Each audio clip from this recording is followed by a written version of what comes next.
20 days அவங்க வந்து 15 days 20 days வந்து ஷிப்பில் எடுத்துகிட்டு வராங்க கண்டெய்னர் பாக்ஸில். அடுத்து அன்லோட் பண்ணும்போது ஒரு ஓப்பன் லாரிலேயோ ஒரு டெம்போலையோ அதை எடுத்துகிட்டு போகிறாங்க. நேர மார்க்கெட்டுக்கு போகிறாங்க. ஒரு டிஸ்ட்ரிபியூட்டர்கிட்ட போய் அது கை மாறி போகிறதுக்கு திரும்ப மினிமம் ஆஃப் 1 வீக் ஆகும். அந்த ஃப்ரூட்ஸை நம்ம வாங்கி சாப்பிட்றதுனால ஏதாவது நமக்கு உடம்புக்கு ஏதாவது பாதிப்பு வருமா, இல்லை அது ஹைஜீனிக்காக தான் இருக்குன்னு சொல்கிறீங்க?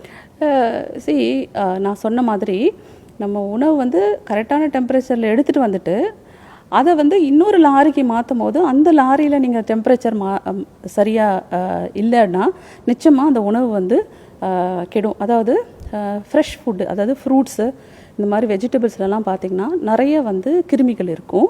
நீங்கள் என்ன தான் வாஷ் பண்ணாலும் அதில் கொஞ்சம் கிருமிகள் இருக்க தான் செய்யும். அது வந்து இந்த டெம்பரேச்சர் வந்து அதிகமாகும் போது, அதாவது 10 டிகிரிக்கு அதிகமாகும் போது அது என்ன ஆகும்னு பார்த்தீங்கன்னா அந்த மைக்ரோ ஆர்கனிசம் கவுண்ட் வந்து ஜாஸ்தியாகும். இப்போ 10 மில்லியன் இருக்குதுன்னா அது வந்து 100 மில்லியனாக வந்து ஒரு 2 to 3 மணி நேரத்துக்குள்ளவே அவ்வளோ ஜாஸ்தி ஆகிடும்.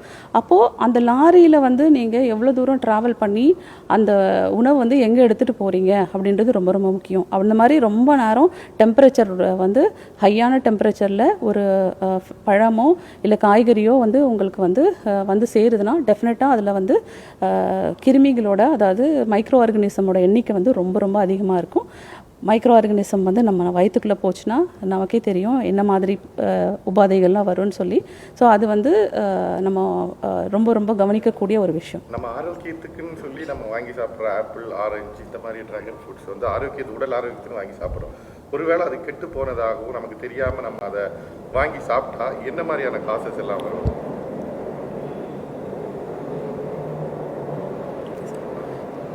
நம்ம உணவுகள் வந்து ஃப்ரெஷ்ஷாக இருக்குது, ஃப்ரெஷ்ஷு ஃபுட்டு சாப்பிடணும்னு நம்ம சொல்கிறோம். அதுக்கு என்ன அர்த்தம்னா அதில் வந்து கிருமிகளோட எண்ணிக்கை குறைவாக இருக்கணும். அதுதான் ரொம்ப முக்கியம்.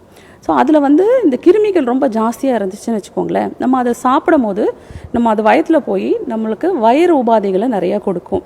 வாந்தி வரலாம், உங்களோட அல்சர் ஜாஸ்தியாகலாம், சிலருக்கு வந்து டயரியா, அந்த வயரையே வந்து அது கெடுக்கிறது இல்லாமல் சிலருக்கு வந்து ரொம்ப சீரியஸாக போச்சுன்னா வயிறு குடல் சம்பந்தமான நோயாக கூட அது மாறலாம்.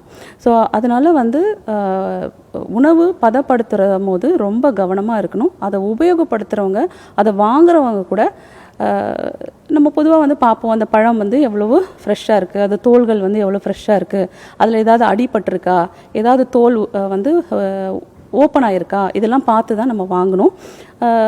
அதே மாதிரி நம்ம வீட்டுக்கு எடுத்துகிட்டு வந்ததும் அதை வந்து நல்லா வாஷ் பண்ணி ஒரு துணியால் அதை தொடச்சி உள்ளே ஃப்ரிட்ஜில் வச்சு அந்த டெம்பரேச்சரை வந்து 5க்குள்ளே வச்சிங்கன்னா அது சேஃப். அப்படி இல்லைன்னா நிறைய பிரச்சனைகள் உங்களுக்கு வரும்.